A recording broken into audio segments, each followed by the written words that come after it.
গেটটা খালি করে দেন, আমাদের ভলান্টিয়ার বৃন্দ গেট খালি করে দেন, ওখান থেকে গাড়ি ঢুকবে। তাকে যেভাবে পিটিয়েছে, এ অবর্ণনীয় ভাবে পিটিয়েছে। একটা অপদার্থ মুখ্যমন্ত্রী হতে পারে না, অপদার্থ মুখ্যমন্ত্রী। আগামী 3 বছরের মধ্যে এই পশ্চিম বাংলায় পরিবর্তন হবেই হবেই হবে। বাংলা মদ খাও আর জয় বাংলা বলো। এই সিদ্ধান্ত অধিকারী উনি বলিতে ঝাঁটাই বাড়ি খাবে 2026 পরে। বিজেপি সেই গুন্ডারা কই কই ও বেশি মস্তান হয়ে গেছে। স্লোগান একটাই, শুভেন্দু বাইরে আসো তবেই বুঝবো কেমন বাপের বেটা। ওনাকে একটু বাইরে আসতে বলুন, ওনাকে একটু মারবে দেখুন তবে হনুমানের নেতা শুভেন্দু গাড়িকে ভেঙেছে, আমি বাইরে থাকলে আমাকে মারতো। ওর বাবা ওই দুজনকেই মারবো। মুসলমানদেরকে নিঃশেষ করার জন্য যে গর্ত খুলেছিল শুভেন্দু অধিকারী, সেই গর্তে এখন নিজেই পড়েছেন। কিন্তু এভাবে যে পড়বেন সেটা তিনি হয়তোবা কখনো কল্পনাও করতে পারেননি। এবার যারা তাকে ভোট দিয়ে ক্ষমতায় এনেছিল সেই হিন্দুত্ববাদী ব্যক্তিরাই তার বাড়িতে আগুন দিয়ে দিয়েছে এবং সেটি সোশ্যাল মিডিয়াতে ভাইরাল হয়ে গিয়েছে। গতকালকে রাত্রের এমন ঘটনাকে খুবই নেকারজনক মনে করছেন রাজনৈতিক বিশ্লেষকগণ। তবে শুভেন্দু অধিকারীকে রাত্রে বেধড়ক মারামারি করেছেন বলেও অনেক তথ্যে উঠে এসেছে। তবে সেটি কতটা নিশ্চিত এখনো পর্যন্ত আমরা বলতে পারছি না। তবে কারো কারো মুখে শোনা যাচ্ছে যে শুভেন্দু অধিকারীকেও উত্তম মাধ্যম দেওয়া হয়েছে। অর্থাৎ শুভেন্দু অধিকারী ভারতে বসে মুখ্যমন্ত্রী হওয়ার পরে এমন নেকারজনক অপমান তিনি হবেন সেটা হয়তোবা তিনি কখনো কল্পনাও করতে পারেননি। তবে এটা তার জন্য প্রাপ্য ছিল বলে মনে করছেন অনেকেই। কারণ একজন রাজনৈতিক ব্যক্তিকে সকল ধর্ম বর্ণের উপরে থাকতে হয়, সেখানে তিনি একটি ধর্মকে খাটো করে যে মন্তব্য করেছেন কিংবা কোরবানি নিষিদ্ধের ব্যাপারে যে ঘোষণা দিয়েছেন, এটাই ছিল তার প্রাপ্য বলে দাবি করছেন অনেকে। বিস্তারিত দেখুন আগের ভিডিওর স্ক্রিন। গেটটা খালি করে দেন, আমাদের ভলান্টিয়ার বৃন্দ গেট খালি করে দেন, ওখান থেকে গাড়ি ঢুকবে।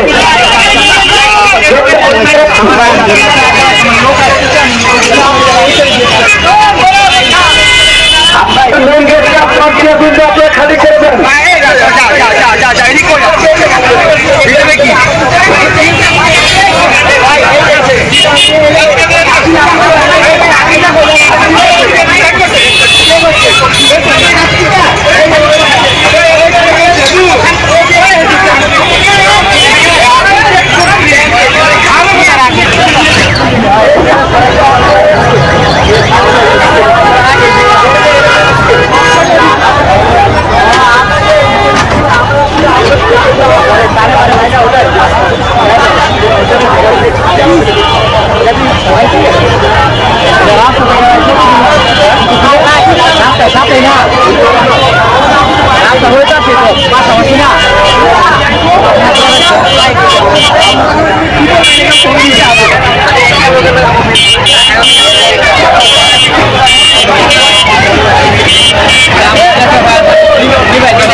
জানিয়ে দিবেন মদ খাও আর জয় বাংলা বলো।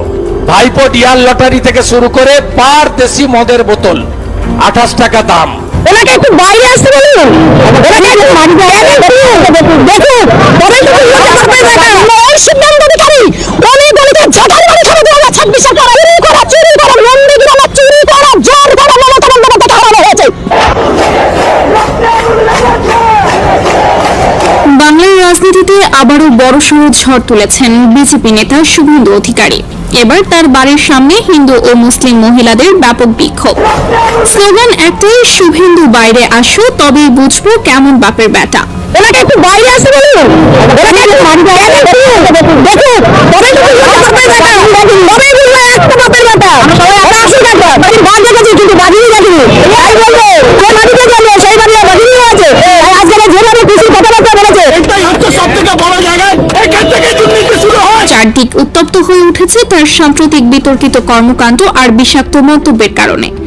আজ দুপুরে শত শত মহিলা শুভেন্দুর বাড়ির সামনে জড়ো হয়ে তীব্র ক্ষোভ প্রকাশ করেন।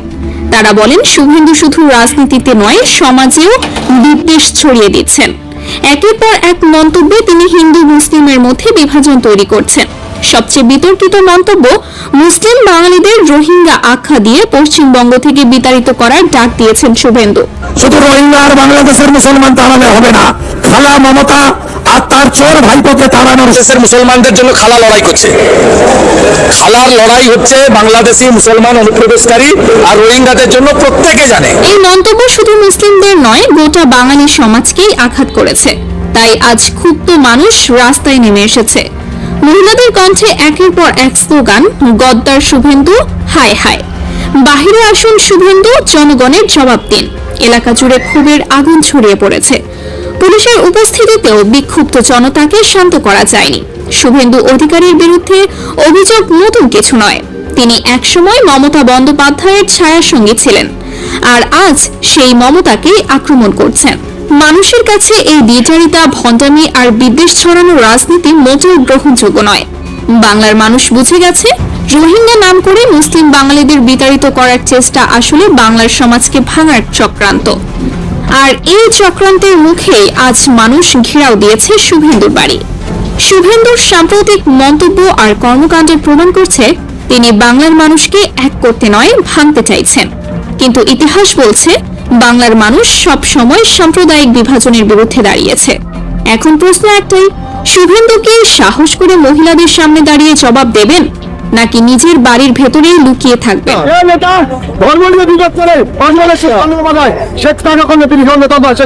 শুভেন্দু অধিকারীর সাম্প্রতিক বক্তব্যে অনেকেরই মনে হয়েছে তিনি প্রতিদিন নিয়ম করে গোবর ও গোমূত্র পান করেন।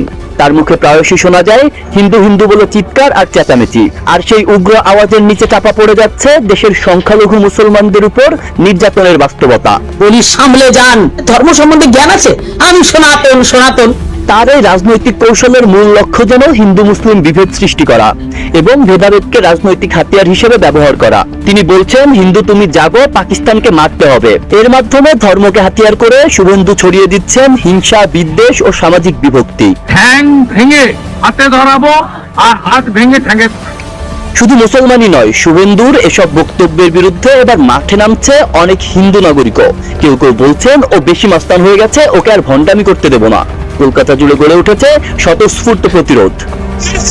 ওই হিন্দু মুসলমানের লড়াই বাঁধাচ্ছে, ও কেন মুসলমানদের এত ঘৃণা করছে? শুভেন্দুর পাশাপাশি কলকাতা রিপাবলিক বাংলা টিভির বিতর্কিত সাংবাদিক ময়ূক রঞ্জনের বিরুদ্ধেও এবার আন্দোলনের ডাক দিয়েছে অনেক হিন্দু নাগরিক। রিপাবলিক বাংলা টিভির অফিসের নিচে অবস্থান নিয়ে সাধারণ মানুষ প্রতিবাদ জানিয়েছে।